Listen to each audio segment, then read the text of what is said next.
Hello বন্ধুরা, আজ আমরা বানাচ্ছি ব্রেড কাটলেট। তার জন্য আমরা কয়েকটা ব্রেড নিয়ে তাতে জল দিয়ে ব্রেডগুলোকে ভালো করে ভিজিয়ে নিচ্ছি। একটু ভেজানোর পর ব্রেডগুলো থেকে ভালো করে জল বের করে নিয়ে সেটা এক আলাদা পাত্রে রেখে নিচ্ছি। এই যে এভাবে আমরা সব ব্রেডগুলো থেকে ভালোভাবে জল বের করে নিয়ে আরেকটা পাত্রে রেখে দেব। তারপর কিছুগুলো সেদ্ধ আলু ব্রেডের সাথে মিক্স করে দেব। এই যে এরপর আমরা আলু ও ব্রেডকে একসাথে মিক্স করছি। এভাবে আমরা ব্রেড ও আলুকে মিক্স করে নেব ও একটা ডো বানিয়ে নেব। এই দেখো আমরা মিক্স করছি। এই যে আমাদের আলু ও ব্রেড দেখো কিভাবে কত সুন্দর মিক্স হয়ে গেছে,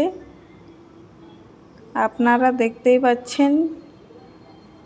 এবং এর থেকে একটা ডো বানিয়ে নিলাম আমরা এবং এটাকে রেখে দিলাম কিছুক্ষণের জন্য।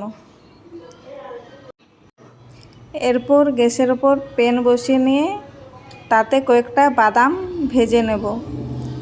এই যে এতে তেল দিলাম এবং কয়েকটা বাদাম ভেজে নেব আমরা। তেলটা গরম হচ্ছে।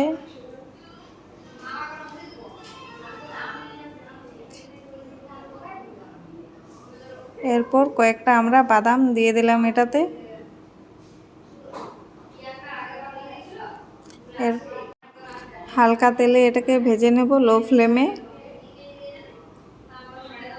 একটু ভেজে নেওয়ার পর আমরা এগুলোকে তুলে রাখব।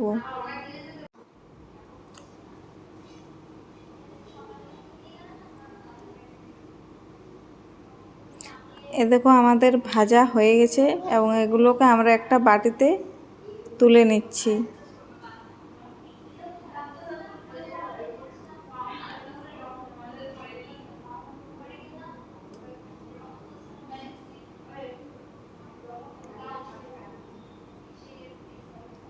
আর আমরা পেঁয়াজ কুচি করে রেখেছিলাম এবং পেঁয়াজ কুচি আর ওই বাদাম ভাজা ওই ডোটার সাথে আমরা খুব ভালোভাবে মিক্স করে নেব।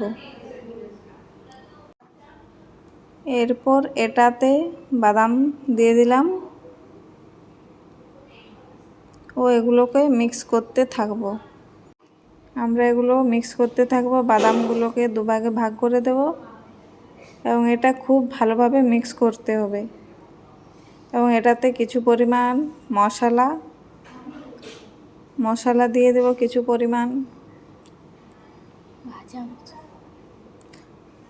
স্বাদ মতো নুন দিয়ে দেব ও এটাকে আবার ভালোভাবে মিক্স করতে থাকব। এ দেখো মিক্স করছি আমরা। এরপর কয়েকটা বিস্কিট নিয়ে এগুলোকে মিক্সিতে ভরে আমরা গুঁড়ো করে নেব।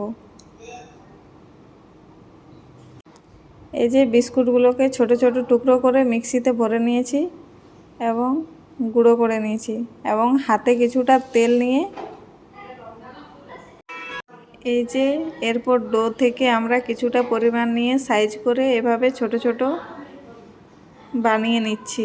হাতে কিছু তেল নিয়ে যাতে হাতে লেগে না যায় এবং এটাকে একটা থালাতে রেখে দেব। এভাবে আমরা যতগুলা হবে বানিয়ে নেব লম্বা লম্বাভাবে সাইজ মতো। সবগুলোকে একই আকার দেওয়ার চেষ্টা করব। আর এই যে আমরা ওটা বিস্কুট গুঁড়োর সাথে মাখছি। এভাবে প্রতিটাকে এভাবে আমরা মাখিয়ে নিয়েছি। এই দেখো আমাদের মাখা রেডি হয়ে গেছে সবগুলোকে।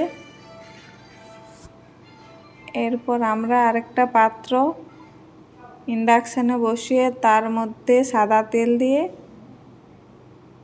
ওগুলোকে ভেজে নিতে হবে। এই দেখুন একটা একটা করে ছাড়া হচ্ছে তেলের মধ্যে। এই যে একটা একটা করে 4টা দিলাম। এগুলোকে ব্রাউন কালার করে ভেজে নিতে হবে, তারপর ওঠাতে হবে। বেশি হাই ফ্লেম হলে কিন্তু চলবে না, মিডিয়াম ফ্লেমে এগুলোকে ভাজতে হবে। এই দেখুন কত সুন্দর আমরা ভেজে নিচ্ছি।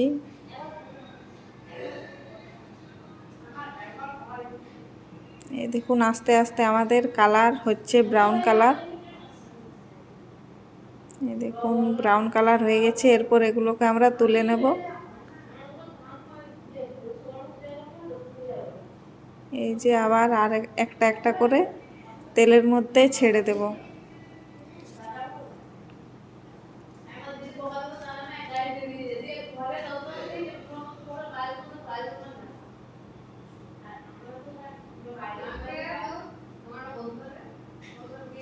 এরপর একটু টেম্পারেচার বাড়িয়ে দিলাম।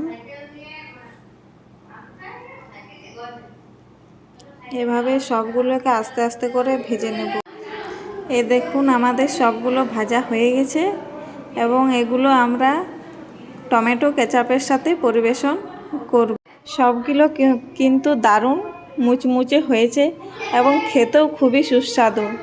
তোমরা একবার প্লিজ ট্রাই করে দেখবে। Thank you.